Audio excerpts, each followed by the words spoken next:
You've probably heard that your phone is rotting your brain. Well, new research has come out that indicates that actually that's probably what's happening, really. Yeah, no, it's probably really bad for you. The internet, the phone, the algorithm, the AI, it's all bad and our brain is rotting. And I'm gonna try to get through this as fast as I can because by the end of it, I might not be able to interpret the results. But the Financial Times has posted the results of an investigation into this. It's the Understanding America study, and they looked at 15,000 people over the course of a bunch of years. And what they found was a bunch of personality traits have been almost uniformly moving in very much the wrong direction over the course of their extended study.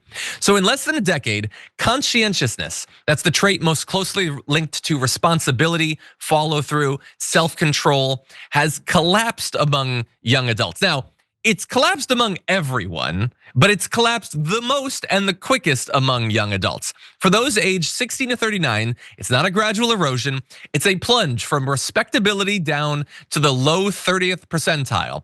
Older adults who aren't addicted to smartphones, which that's what the article says, I think many of them are too, meanwhile remain essentially unchanged. So if you take a look at this chart, conscientiousness is on the left. The dark blue line, that's people who are age 60. Now, they haven't fallen as much, but they have still fallen. 40 to 59 have fallen quite a bit. It's just that the youngest people, Gen Z, have fallen the most. Now, neuroticism has jumped among the youngest category. It's jumped among the 40 to 59 as well.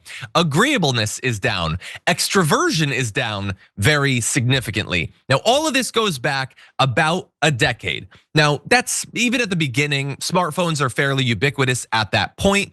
I would say that the rollout of everything being algorithmic, hyper-targeted psychologically to addict you, the dopamine hits and all of that, that's more recent. In the last few years of that, you have the rise of generative AI, particularly the AI chatbots. And so this is not, you can't point at any one explanation for this. It's a context of the pandemic, the changing economy, changing media, all of that.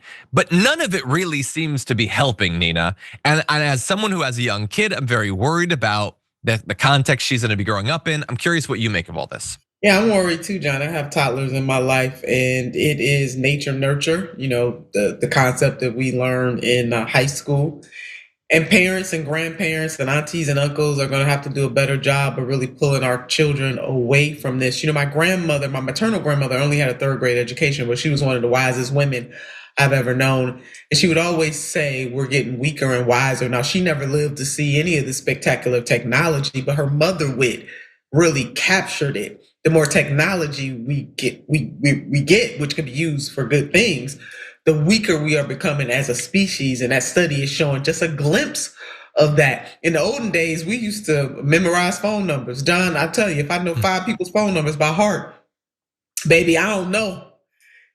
Because we just becoming so adapt and dependent on these so-called smart devices, and we're not really working our great computer as much as we once were. So I think there's something to this, and psychologists and other social scientists are going to come out with even more of how this is really rewiring us as a species, and not all for good, as you're laying out. No, I mean, I'm sure there's something that's for the good. If I don't know, my brain is so hampered now, I probably can't come up with anything. But yeah, I know 2 phone numbers. One is mine, the other's 911, and that's about it. And there's a lot of other examples like that. Yeah, just there's a lot of stuff, and not all of it is directly technological. A lot of it has to do with changes in culture about like the grind culture and how everything needs to be monetized and all that. Like social media.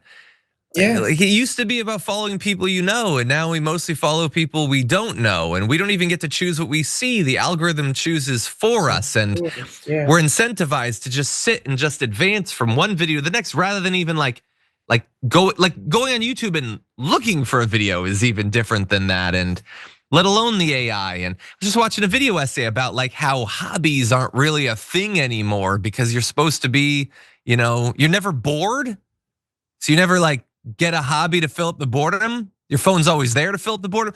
Again, I don't have a solution to all this. It's an ongoing conversation, but I will just remind everyone, we can move back in the opposite direction. It's possible. Like we all have these devices, we all expect that we will, but we don't have to necessarily.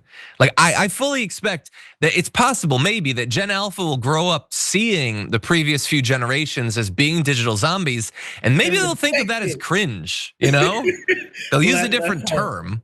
Let's Yeah, hope. We need some let's old hope. school and new school, John, always. Let's hope. I'm trying to keep my daughter outside as much as possible. We go walking around. I'm trying. I'm doing my best. I'm not perfect. She watches YouTube videos. She knows who Miss Rachel is, who, by the way, is very good on Gaza. But anyway, doing my best.